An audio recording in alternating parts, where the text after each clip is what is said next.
What's up guys, my name is Ace, and Season 3 Reloaded is here for Call of Duty Vanguard as well as Warzone, but in today's video, we're just focusing on the Vanguard side of things. And with this, we got a new SMG, a new map that you're seeing a little walkthrough of in the background right now, and this one is called Sphere, and also some very key changes to perks, including, finally, a nerf to the Piercing Vision perk. So in today's video, we are going to be covering these changes, and the first thing I want to point out is with the new SMG, the H4 Blixen, the challenge to unlock this for multiplayer is get 3 slide kills in a single match 15 times.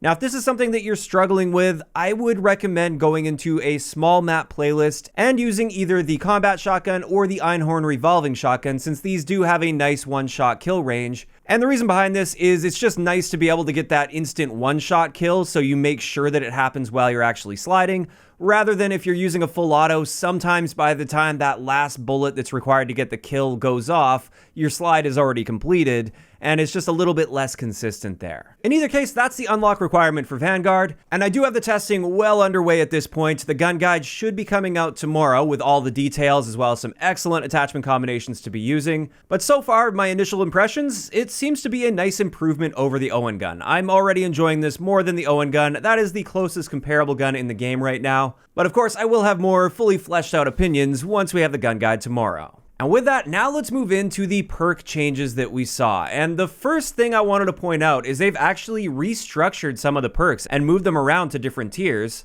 When it comes to survival training as well as ninja, previously these were both tier 1 perks. They've moved both of these from tier 1 over to tier 3, and I feel like that's much more appropriate for these. So now if you wanted a at least almost full stealth build, you could be using Ghost as well as Ninja at the same time, which I think is great. There's still plenty of other perks that can counter you if you are using that combo, so I don't think it's way too powerful or anything. And also, Ninja's only really necessary in something like Search and Destroy.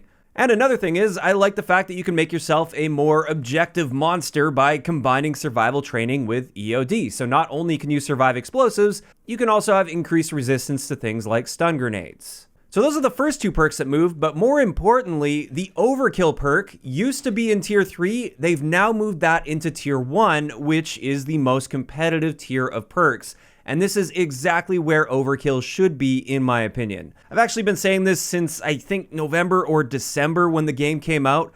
Overkill would be much better suited to a tier 1 perk because it is quite powerful to choose 2 primaries, especially because we have the combat shield in the game. And this is the reason so many people were running around like turtles with a nice primary gun with their perfect combination of attachments, as well as a shield protecting their back as they're running around, with very little trade-off because the tier 3 perks were not a very competitive tier. Overkill was an obvious choice for those types of people. Now, after this patch, with Overkill in tier 1, there's going to be a lot more of a trade-off to having that shield on your back, and this is exactly how I feel it should be. You're still able to do it just fine, but you're going to have to give up a potentially very valuable perk in order to get that. So you're going to have to give up either Ghost, or Dauntless, or EOD, or Cold-Blooded, for instance, and all of those are incredibly powerful perks.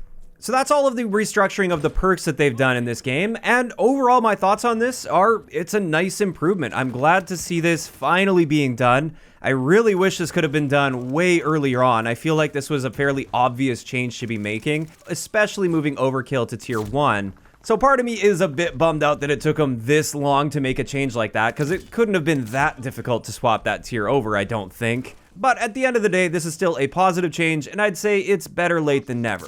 Also, with this perk restructuring, I still don't feel this completely solves all of the perk issues in this game.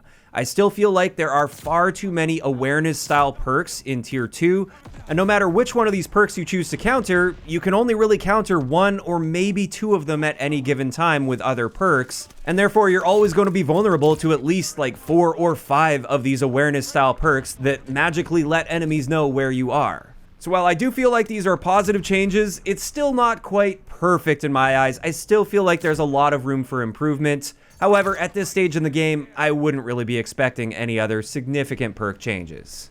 And with that, we can finally move on to one of the most sought after changes that I've been seeing online to Vanguard, and this is a nerf to Piercing Vision. They finally nerfed it, but let's see how much they've nerfed it. In the patch notes, they've stated they've increased the amount of suppression required to highlight targets, and they also said that they decreased the visibility of highlighted targets. So I went in and did the testing on this and compared it to my pre-patch testing of suppression with the Piercing Vision perk. And I did first want to point out the suppression zone is exactly the same. So you still don't have to shoot the target directly. You just have to shoot somewhere within a general bubble surrounding the enemy player. However, now let's test the increased amount of suppression that's required to hit targets now.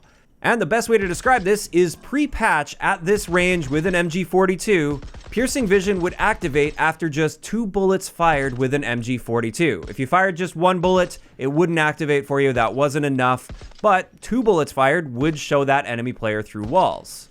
And keep in mind, this appears to be directly tied to the damage that your gun is outputting when you fire, so this is just with the MG42, it will vary depending on the gun that you're using, as well as the range. But post-patch, I set myself up in the exact same position, and 2 bullets with the MG42 is no longer enough to show players through walls with Piercing Vision.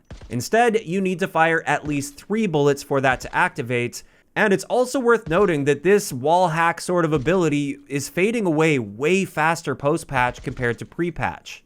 When I fire 3 bullets here, this person is only revealed for a split second, whereas pre-patch, when I fired 2 bullets, there was a much slower fade away when it came to that Piercing Vision. So that's sort of a double nerf right there already. And now let's look at the second nerf to Piercing Vision, and with this, they just said they decreased the visibility of highlighted targets.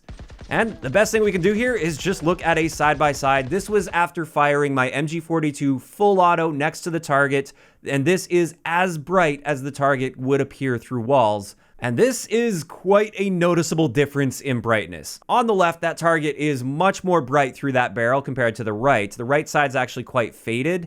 And while it still might look fairly bright at this range, keep in mind, this is like a super close quarter situation.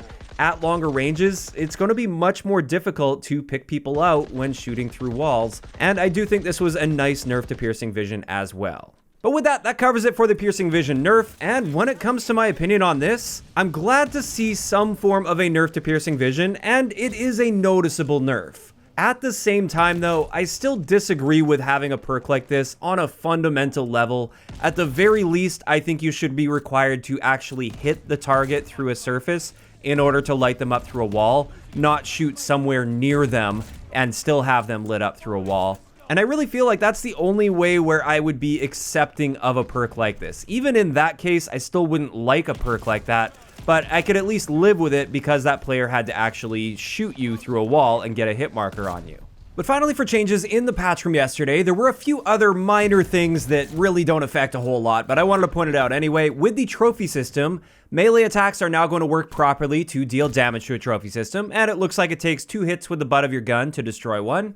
Then the ammo box field upgrade will now be destroyed if you throw it within the radius of a trophy system, whereas previously it would survive that. Although it is worth noting that it will also take out a fully charged trophy system if you throw an ammo box next to it. So they basically just cancel each other out. And then finally, trophy systems will no longer remain active if you throw them out of bounds.